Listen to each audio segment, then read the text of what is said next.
Je reviens sur mon étude consacrée à la fortune de l'astrologie au XVIe et au XVIIe siècle. On a montré qu'en réalité,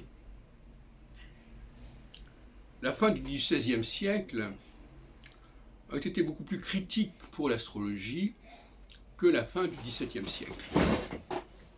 Ce qui a amené d'ailleurs Hervé Drévillon, à la lecture de mes travaux, à corriger sa thèse de doctorat de 93, lorsqu'il a publié en 96 chez Champvallon.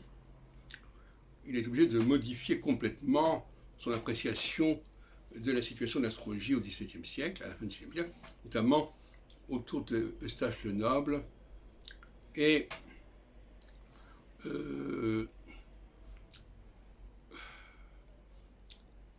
de ses publications qui débordent sur le XVIIIe siècle. D'ailleurs, Pierre Bell en témoigne de cette importance de l'astrologie à l'époque. C'est avec des gens comme... Alors, il faut parler surtout de ce qui est en français, parce que le latin, c'est ambigu, parce que la production latine ne s'adresse pas spécialement au public français. Ce qui paraît à Lyon, notamment, peut très bien s'adresser à des gens qui sont de l'autre côté du Rhône ou du Rhin. Et Jean-Baptiste Morin publie ses remarques astrologiques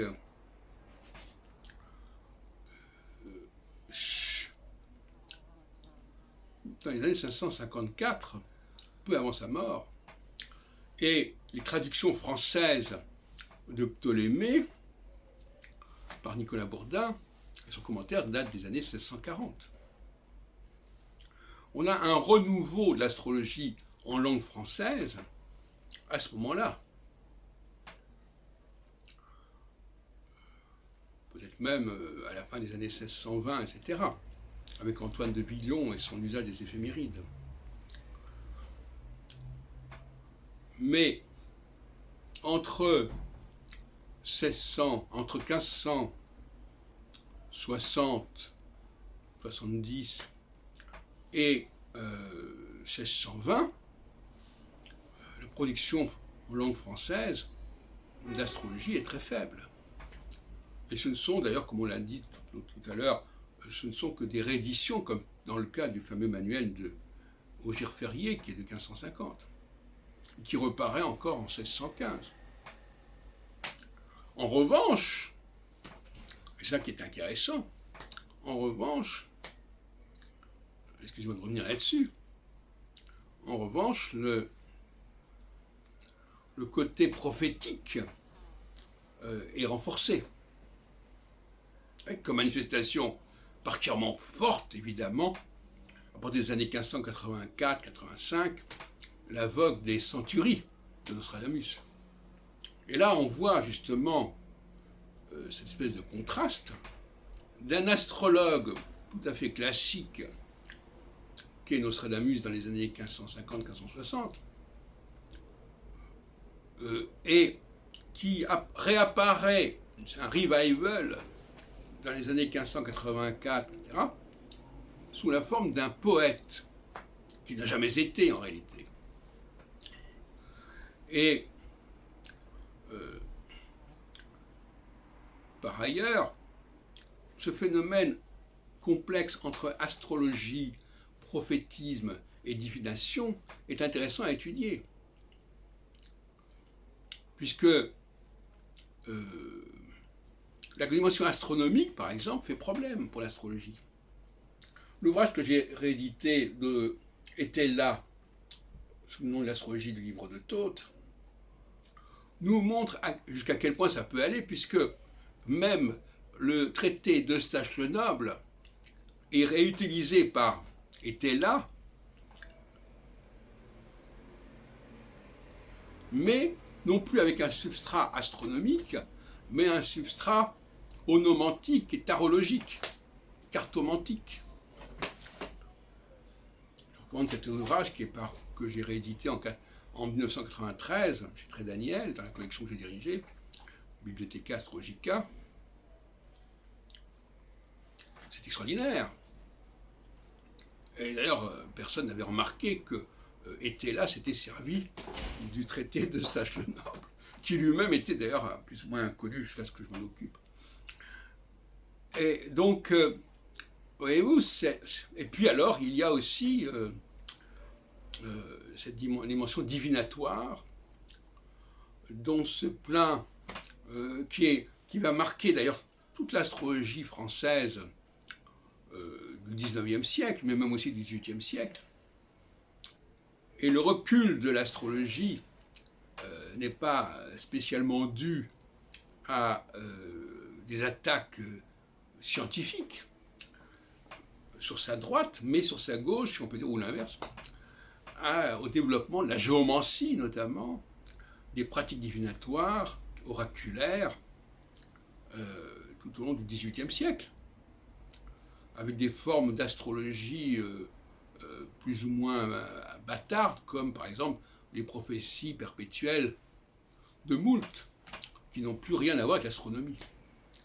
Donc le statut de l'astronomie varie énormément. À un certain moment, l'astrologie ne jure que par l'astronomie, et d'autres moments, elle s'en écarte, et elle va plutôt du côté de la divination, de la prophétie, et de la poésie prophétique dans le cas de Nostradamus, enfin de Nostradamus entre guillemets.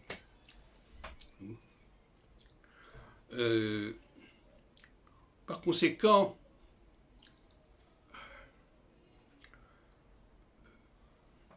il y a des périodes où l'astronomie n'est pas persona grata par rapport à l'astrologie. Alors au XXe siècle, pour terminer, l'astronomie reprend du poil de la bête, et c'est ce qu'on appelle l'astrologie scientifique, qui ne veut pas s'écarter de l'astronomie, mais on voit bien que cette résurgence de l'astrologie astronomique, parce que c'est en fin de compte ça dont il s'agit, est tardive. En France, elle n'apparaît qu'à la fin du XIXe siècle, en fait. Alors qu'il y a toutes sortes de noms, comme Chouinard, etc. Mais cette astrologie va très loin dans cette direction, puisque en France, en tout cas, elle veut se démarquer de toutes les considérations théosophiques, qui sont encore très fortes en Angleterre, puisque même les manuels d'Alan Léo sont marqués par toute une philosophie blavatskyenne. Et le mot karma n'est guère prononcé dans les réunions astrologiques avant les années 80 en France. La première fois que j'ai entendu parler du mot karma, c'était en Angleterre lors des congrès des années 70, où je ne m'attendais même pas à ce que le mot karma figure dans un congrès d'astrologie. Aujourd'hui, on parle d'astrologie karmique. Alors l'astrologie karmique, justement, c'est une astrologie qui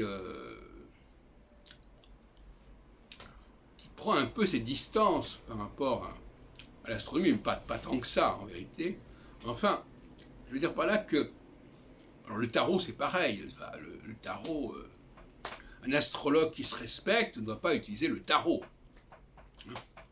Et d'ailleurs on est souvent choqué quand on lit des ouvrages comme ceux de Louis Gastin dont je parlais dans une autre vidéo ou dans un autre texte, par cette cohabitation, cette promiscuité entre l'astrologie astronomique et des pratiques divinatoires, géomantiques, etc.